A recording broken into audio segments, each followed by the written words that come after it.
Praise the lord. దేవునికి స్తోత్రం కలుగును గాక. ప్రపంచ దేశాల్లోనూ 2 తెలుగు రాష్ట్రాలు ఉంటున్న ప్రజలకును ప్రేయర్ ఈజ్ యువర్ బ్లెస్సింగ్ అనే మా యూట్యూబ్ ఛానల్ నుండి నజరేయుడైన యేసుక్రీస్తు వారి అతి పరిశుద్ధ నామములో మీ అందరికీ నా వందనాలు తెలియజేస్తున్నా. దేవుని పిల్లలారా, అందరు బాగున్నారా? మంచిది. ఈ సమయంలో మరి పార్వతీపురం పార్వతమ్మ గారు మొన్న శ్రీలక్ష్మి వరలక్ష్మి వ్రతము పండగ రోజు ఒక వీడియో చేశారు. ఆ వీడియోలో ఏసై కోసం ఏం మాట్లాడుతున్నారో ఒకసారి మీరు విన్న తర్వాత ఆమెతో మనం సమాధానం చెప్తాం. నేను అనుకున్నాను ఇదేదో బాగుంది కదా, అలాగే మనం చేద్దాం, ఏసైకి ఏదో ప్రార్థన చేద్దాం. 2000 కదా, మరి 1,50,000 ఇచ్చాడు ఎవరికో, నాకు 2,000 ఇవ్వలేదు. ఆఫ్టర్ 2,000 కదా, చాలా సేపు ప్రార్థన చేశాను. 2,000 ఇస్తాడేమో అని. నాకు 2,000 ఉంది, ఇంకో 2,000 ఇస్తే చీర కొనుక్కుందామని. ఆ చీర బాగా 2,000 ఇస్తాడని చెప్పేసి ఎంతసేపు మొక్కుతాను. ఆ చీర కూడా అలా నిలబడిపోతాడు అక్కడ, ఎప్పటికి ఎవడో అప్పటికి. దేవుని పిల్లలారా, విన్నారా? ఆమె మొన్న వరలక్ష్మి వ్రతం రోజు వీడియో చేస్తూ వారి యొక్క దేవీ దేవతల గురించి మాట్లాడుకోకుండా యేసుక్రీస్తు ప్రభుల వారి గురించి ఎంత కించపరిచి మాట్లాడుతున్నారు. విన్నారా? ఎంత హేళనకరంగా. పార్వతమ్మ గారు, మీరు సనాతన ధర్మాన్ని కాపాడడానికి కదా మీరు వచ్చారు. సనాతన ఆ మార్గాన్ని కాపాడి మీ దేవీ దేవతలను గణపరచడం కోసం, మీ దేవీ దేవతల గొప్పతనం చెప్పి అనేకులను మరి అటువైపుకి తిప్పడానికి కదా మీరు ఒక కంకణం కట్టుకున్నారు. మీరు ఇంతలోనే 2,000 రూపాయల చీర కోసము, లేకపోతే 2,000 డబ్బుల కోసం ఇంతలోనే మతం మారడానికి మీరు చూస్తున్నారా? అంత సీప్ మెంటాలిటీ మీది పార్వతమ్మ గారు. ఇప్పుడు మీ దేవీ దేవతల గొప్పతనం గురించి, అనేకులకు చాటడం గురించి, మా రాముడు చాలా గొప్పవాడు, మా దేవుడని మీరెంతో ఇష్టపడి ప్రకటించడానికి కదా వచ్చారు. సనాతన ధర్మం కాపాడడానికి వచ్చి ఆ ధర్మాన్ని 2,000 కోసమా, 2,000 రూపాయల కోసము, ఆ చీర కోసము మతం మారిపోవడానికా, లేకపోతే మీ దేవి దేవతలు వదిలేయడానికి సిద్ధపడిపోయారా? యేసుక్రీస్తు ప్రభుల వారిని 2,000 రూపాయలు చీరకి 2,000 అడిగితే ఇవ్వలేదా? ఎంతసేపు మొక్కారా? మీ దేవి దేవతలు లేరా? అప్పుడు వాళ్ళు తలుచుకోలేకపోయారా? యేసుక్రీస్తు ప్రభుల వారు ఇవ్వలేకపోయారు, కనీసం మీ దేవి దేవతను తలుచుకుంటే ఇచ్చేసింది కదా, మరి వెంటనే ఆ పని చేయలేకపోయారా? అసలు సరే, మీరు యేసుక్రీస్తు ప్రభుల వారు అని అడిగితే ఎన్నో సాక్ష్యాలు ఉన్నాయి. ఏది అడిగినా ఇచ్చేస్తాడు. 1,50,000 రూపాయలు ఎవరికి ఇచ్చేస్తారంట అని మీరు మాట్లాడుతున్నారు పార్వతమ్మ గారు. సరే, దొంగ సాక్ష్యాలు ఉన్నాయండి. క్రైస్తవ్యంలో కూడా చాలా మంది యేసుక్రీస్తు ప్రభుల వారిని అడ్డం పెట్టుకుని మీరన్నట్లుగా దొంగ సాక్ష్యాలు చెప్పేవాళ్ళు, మరి బైబిల్ అడ్డం పెట్టుకుని బ్రతికేవాళ్ళు ఉన్నారు. అది మా బైబిల్ కూడా చెప్తుంది స్పష్టంగా. దొంగ బోధకులు వస్తారు, మరి గుర్రు తోడేలు రూపం మనస్సు లోపల గుర్రె చర్మం వేసుకుని వస్తారు, మీరు జాగ్రత్తగా ఉండాలని మా వాక్యంలో కూడా ఉంది. ఓకేనా? సరే, మీరు సనాతన ధర్మ మార్గాన్ని కాపాడడం పోయి మీ దేవీ దేవతలను పక్కనెట్టేసేసి అసలు మీరు చేరుకునుకుంటా కేసుబాబుని ఎందుకు అడిగారండి డబ్బులు? అందరూ అడుగుతున్నారని అడిగేస్తారా? అయితే ఎవరు చెప్పినా మారిపోతారు. అప్పుడు అనవసరంగా మతం మారిన వాళ్ళందరికీ బుద్ధి లేదు, గుర్రులు అంటారు. మీరు పెద్ద గుర్రు అయిపోదాం అనుకున్నారు ఏంటి పంపదీసి? ఇప్పుడు మారిన వాళ్ళందరికీ బుద్ధి లేకే కదా, లేకపోతే గుర్రు మనస్తత్వం కలిగి ఉన్నారని కదా మీరు మాట్లాడుతున్నారు వాళ్ళందరూని. మరి ఇంతలో మీరు ఎలా మారిపోదాం అనుకుంటున్నారండి? ఆ గొప్ప దేవీ దేవతల్ని, లేదంటే మీ సనాతన ధర్మాన్ని వదిలేసేసి ఎంతలోనే మారిపోతారా? 2,000 రూపాయలకేనా? అయ్య బాబాయ్, ఇంత సీప్ మెంటాలిటీయా పార్వతమ్మ గారు? మీరు నేను ఎలా అనుకోలేదు. అది మరి చాలా సిన్సియారిటీ అనుకున్నానే, మీరు చాలా పర్ఫెక్ట్ గా ఉంటారనుకున్నానే. ఒకవేళ 2,000 ఇచ్చేస్తే మీ దేవి దేవతలు గొప్పవాళ్ళు కదా? ఏసయ్యే గొప్ప దేవుడా? ఏసయ్యే గొప్ప దేవుడా? మీ దేవి దేవతలు గొప్పవాళ్ళు కదా? అసలు మీరు ధర్మ మార్గాన్ని కాపాడుకుంటూ రావడం వచ్చారు, సనాతన మార్గాన్ని కాపాడాలి. అనేకమైన మంది ఐందవ సహోదరులు మీ మీద ఆధారపడి ఉన్నారు, ఆ మార్గాన్ని కాపాడాలి. కానీ మీరు ఏమి పనులండి పార్వతమ్మ గారు?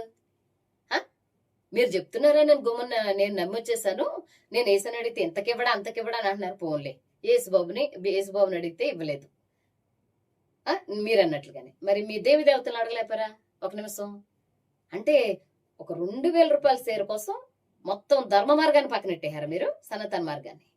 తప్పు అలా చేయకూడదండి, అలా ఉండకూడదని అంటున్నాను నేను. ఎందుకంటే ఇంత చీపుగా, ఇంత చిన్న విషయానికే దెబ్బకి ఆ దేవి దేవతల పేరు తెలుసుకోకుండా యేసు ప్రభు పేరట బట్టల షాపులో తెగ ప్రార్థన చేసేసారా మీరు? అరే రే రే రే రే, చాలా మందిని మీరు అంటూ ఉంటారండి, బియ్యం మూటలకు మారిపోతున్నారు, క్రైస్తవులు, తర్వాత ఏయో ప్యాకెట్లకి మారిపోతున్నారు, 100 రూపాయలకు మారిపోతున్నారు అని మీరు చాలాసార్లు అన్నారండి పార్వతమ్మ గారు. మీరేంటి 2000 సేవలకు మారిపోదామని చూసారు మీరు? ఇప్పుడు వీళ్ళందరూ చీప్ మెంటాలిటీ వాళ్ళు. మీరే మీరే మీరు మీ మైండ్ మీరు కూడా అంతేనా? మీ ధర్మ మార్గాన్ని కూడా అలా వదిలేస్తారా? అది పద్ధతేనా అసలు? మీరు దేనికి? మీ పండగ, మీ దేవీ దేవతల గొప్పతనం గురించి మాట్లాడడానికి మీరు వచ్చారు. అదేదో మాట్లాడొచ్చు కదా. మరలా అందులో యేసుక్రీస్తు వారిని కించపరచాలా ఆ చిన్న విషయంలో కూడా? అయ్యి బాబోయ్, మరి హైందవ సహోదరులు చూసుకోండి ఒకసారి.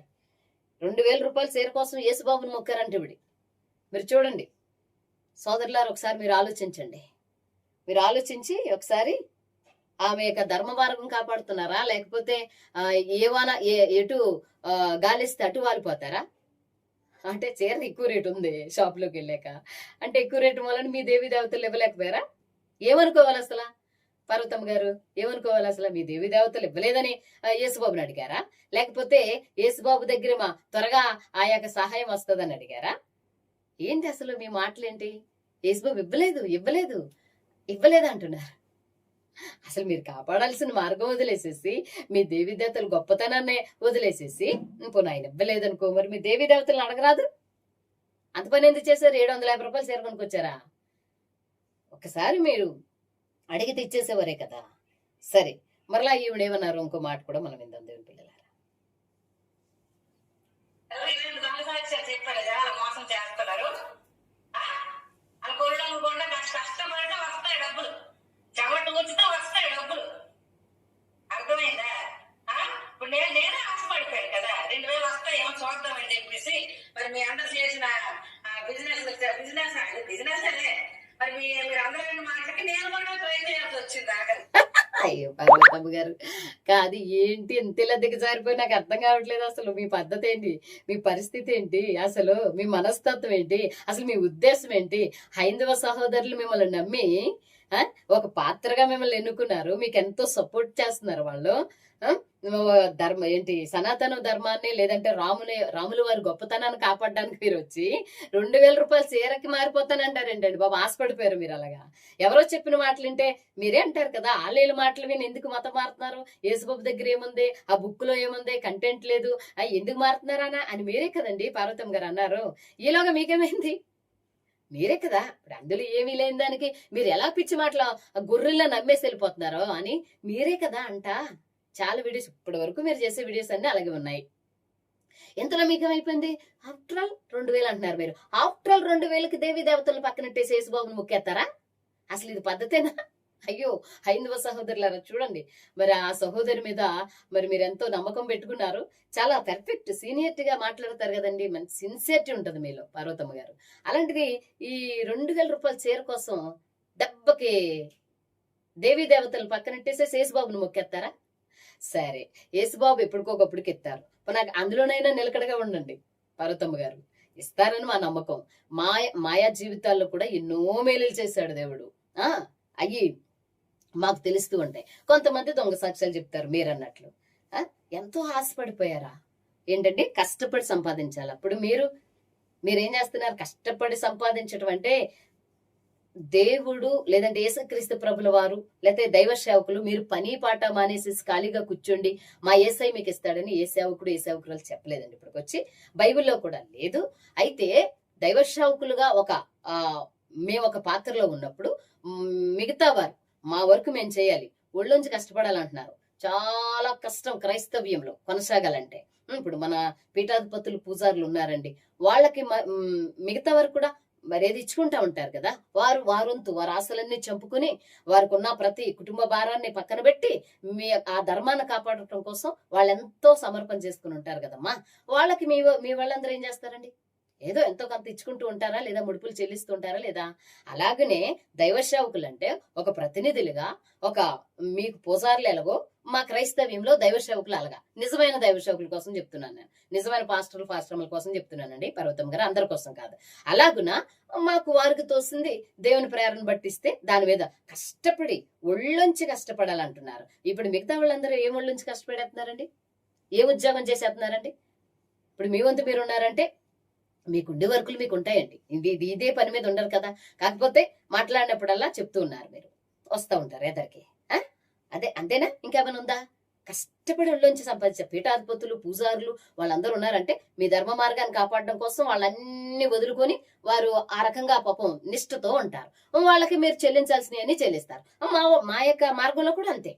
దైవ సేవకులైన వారు అన్ని ఉపవాసం ఉండి కన్నీరు కాచి ప్రార్థన చేసి నిజమైన దైవ సేవకులండి పర్వతం గారే వినే సహోదరులు కూడా నేను చెప్తున్నాను. వారు కష్టపడతారండి అన్ని వదులుకొని. చాలా మంది జాబ్ రిజైన్ చేసి వచ్చేసారు సేవకి. ఆస్తులు అమ్ముకొని, వ్యాపారాలు వదులుకొని, అన్ని వదిలేసేసుకొని మరి క్రీస్తులోనికి వచ్చి క్రీస్తు నిజమైన పని చేస్తున్నారు. అవి చెప్పరే మీరు నిజమైన వాళ్ళు? పర్వతం గారు ఎందుకండి ప్రతి విషయంలోనూ కూడా ఎందుకండి అలా మాట్లాడతారు మీరు? యేసుక్రీస్తు ప్రభుల వారిని 2000 కోసము యేసయ్య దగ్గరికి వచ్చారు. మీ వాళ్ళు తెలుసా? తెలుసులేండి. కాకపోతే ఎందుకో మరి వారు ఏం మాట్లాడలేదు. పార్వతమ్మ గారు పాస్ అవ్వాలంటే వాడు చదవాలి. కష్టపడి చదివి ఎగ్జామ్ పాస్ అవుతాడు. అట్ట ఇచ్చినప్పుడు ప్రార్థన చేయడం ఎవరు చెప్పాడు మీకు ఇవన్నీ? కష్టపడి చదివితే పాస్ అవుతాడు. కష్టపడి ఒళ్ళొంచి కష్టపడితే డబ్బులు వస్తాయి. ఇలాగే కదా అందరికీ మోసం చేస్తున్నారు మీరు. నాకు ఎంత టైం వేస్ట్ అయ్యింది నాకు. విన్నారు కదండి దేవుని పిల్లలారా. పార్వతమ్మ గారు ఏమంటున్నారు? కష్టపడి చదివితే పాస్ అవుతారా? కష్టపడి చదవద్దని ఏ దైవ సేవకుడు అని చెప్పాడా? ఏ చర్చిలోనైనా చెప్పారా? పోను కనీసం వాళ్ళ పక్కన పెట్టండి. ఏ పూజ గదుల్లోనైనా ఇప్పుడు ఏ గుళ్ళలోనైనా ఇప్పుడు మీ దేవి దేవతల గుళ్ళు ఉంటాయండి. ఏంటి పీఠాధిపతులు గాని పూజారులు గాని ఉంటారు. వారు అన్నారా ఎప్పుడైనా? ఏమో ఎక్కడ నేను వెళ్ళలేదు. మరి కష్టపడి చదవకుండా మీరు పాస్ అయిపోతారు, అట్టకి ప్రార్థన చేయించుకోండి, పెన్నకి ప్రార్థన చేయించుకోండి, పుస్తకానికి ప్రార్థన చేయించుకోండి, టప్మంటా మీరు పాస్ అయిపోతారని ఎవరైనా చెప్పినట్టు ఉందా? వారు చదివిన తరువాత ప్రార్థన చేస్తారు. చర్చిలోకి వచ్చి ఎగ్జామ్ కి వెళ్లే ముందు దైవ సేవకుల చేత ప్రార్థన చేయించుకుంటారు. ఎలాగా? మీరు ఆ ఎగ్జామ్ రాసే ముందు మరి హైందవ సహోదరులు చాలా మంది గుళ్ళకి వెళ్ళి ఎలాగైతే ఆ పేరును అర్చన చేయించుకొని ఆ ఎగ్జామ్ రాసేటప్పుడు పంతులు గారి చేత ఆశీర్వాదం తీసుకుంటారో, ఆ పంతులు గారి చేత పూజ చేయించుకుంటారో అలాగునమాట మీ సనాతన మార్గంలో ఉన్న ఆ సాంప్రదాయ ప్రకారముగా మా క్రైస్తవ్యంలో కూడా ఎగ్జామ్ టైం వచ్చినప్పటికీ పుస్తకమో లేదా పెన్నో పట్టుకెళ్లి ఆ దైవ సేవకుల దగ్గర లేదా చర్చిలోనూ ప్రార్థన చేయించుకుంటారు. ఇలాగా మీ వాళ్ళు కూడా ఇప్పుడు మన సనాతన మార్గంలో ఉన్న 5 సహోదరులు కూడా ఏం చేస్తారో వెళ్ళి పూజారి దగ్గర ఒక కొబ్బరికాయ కొట్టి అరటిపళ్ళు ఇచ్చుకుని ఆ దేవీ దేవతలకు దండం పెట్టుకుని ఇలా రాస్తున్నామమ్మా మమ్మల్ని చల్లగా చూడండి అమ్మని చెప్తారు కదా. అదే మార్గం ఇది. అంతే తప్ప ఒళ్ళుంచి కష్టపడకండి, ఒళ్ళుంచి చదవకండి, ఇలా సోమరిపోతుల్లాగా ఉండండి, ఈ రకంగా ఉండండి అని ఎవరు చెప్పరు. మీ మార్గంలో కూడా చెప్పరు కదా. నీవు కావాలని కల్పించి క్రైస్తవుల్ని లేకపోతే క్రీస్తుని కించపరచడం కోసం పూనుకున్న నీ పూనుడు తప్ప, ఇది నీ నోటి మాటలు తప్పమ్మా పార్వతం గారు. ఇది ఎంత మాత్రం మీరు మాట్లాడింది సత్యం కాదు. ఇంకా మీరు అసత్యంలో మాట్లాడుతూ ఉన్నారు. ఎంత మాత్రం ఎవరు చెప్పరు కదా. అట్టక ప్రార్థన చేసేస్తాను కూర్చోమంటారా? బుర్రన్న వాళ్ళు ఎవరైనా అంటారా అసలు? అలా అంటారా? పంతులు గారు అంటారా? అయ్యా మీరు ఈ కొబ్బరికాయ అరటిపళ్ళు ఇచ్చుకుని నాతో పాటు మంత్రాలు చదువు నాయనా నువ్వు పాస్ అయిపోతావని చెప్తారు ఎవరైనా? చెప్పరు కదండి. అలా చెప్పరు, అలా జరగదు కూడా. మంత్రాలకు చింతకాయలు రాలుతాయి ఎక్కడైనా? రావు. చదవాలి, జ్ఞానం సంపాదించుకోవాలి, కష్టపడాలి, ఒక రూపాయి వస్తుంది.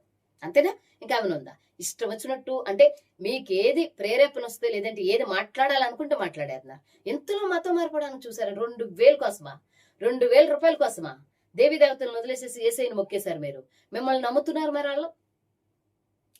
2000 రూపాయల కోసం మారిపోవాలి. ఒకవేళ 2000 రూపాయలు ఎత్తే ఇంకా దేవీ దేవతలు లేనట్టేనా మీ దృష్టిలో? ఏసై ఉన్నట్టేనా లేదా అందరూ ఉన్నట్టా? మీ ఉద్దేశం ఏంటి? పార్వతమ్మ గారు ఎందుకు వచ్చింది? పార్వతమ్మ గారు దేనికి వచ్చింది? ఇయ్యక కించపరిచే గుణము లేకపోతే ఎదుటి వారిని ఇబ్బంది పెట్టి ఎదుటి వారిని ఎంత పడితే అంత మాట్లాడే పని ఏమొచ్చింది అసలు మీకు? దేనికి? ఏమైనా అవసరం అసలు? వివాదాలకు తప్ప, బాధపరిచే గుణం తప్ప ఇందులో ఏమైనా ఉందా అసలు? 2000 రూపాయలకి ఎంత మొక్కాలి? ఏది ఇవ్వలేదు యేసుబాబు. మరి మీ దేవి దేవతలు ఇచ్చారని చెప్పారా? అసలు మీరు ఇచ్చారని చెప్పారా? మరి అడగలేకపోయావా రాముల వారిని? అయ్యా ఏసైని అడిగాను కానీ ఇవ్వలేదు, ఆయనకి చేత కాలేదు, కనీసం మీరైనా ఇవ్వండి రాముల వారు. 2000 రూపాయల చీర మీద ఉండిపోయింది నా మనసు. అసలు మనకు ఉన్నంతలోనే బ్రతకాలి. మీ ఆశ చూడండి ఎలాగుందో, మీ దురాశ. ఆ ఉన్నంతలోనే మన స్థితి ఎంత అయితే అంతే కొనుక్కుంటాం. చీర ఏంటి లేకపోతే ఏదైనా వస్తువేంటి. మీ దగ్గరేమో డబ్బులు తక్కువ పట్టుకెళ్ళి అక్కడేమో 1000 రూపాయల చీర మీద ఆశపడ్డారు. పైగా మీ ఆశకి యేసుక్రీస్తుకి ముడిపెడతారా? మీ ఆశే దురాశ. మీ దగ్గర ఎంత ఉందో అంత ఆశపడాలి. అక్కడ ఆశపడకపోగా ఎక్కువ కావాలని యేసుక్రీస్తు ఇవ్వలేదని మరి ఆ ఎక్కువే మీ రాముల వారిను మీ దేవి దేవతలను అడుగుంటే కదా ఇచ్చినేమో. పోనీ మీ దృష్టిలో యేసుక్రీస్తు ఏమీ చేయలేదు, ఏమీ చేయలేని వాడని మీరు అంటున్నారు. మేమేమంటాము? ఆయన అన్ని చేయగలడు. నమ్మకం ఉంచి, విశ్వాసం ఉంచి, మోకాళ్ళు వచ్చి, కన్నీరుగా వచ్చి ప్రార్థన చేస్తే ఆలస్యమైన ఆయన అద్భుతాలు చేస్తాడని మేము నమ్ముతున్నాం. మీకు అది లేదు. లేనప్పుడు కనీసం మీకు ఎవరి మీద ఉందో ఆన్లైన్ కేకేలేకపోయారా? గుమ్మనొచ్చి ఇచ్చేసినాం 8,000 రూపాయలు సేరు మీకు. ఎందుకు వచ్చిన మాటలండి పార్వతమ్మ గారు? ఎందుకు వచ్చిన మాటలు చెప్పండి. ఎందుకు వచ్చిన వివాదం, ఎందుకు వచ్చిన కించపరిచే ఆ తత్వం మీకు?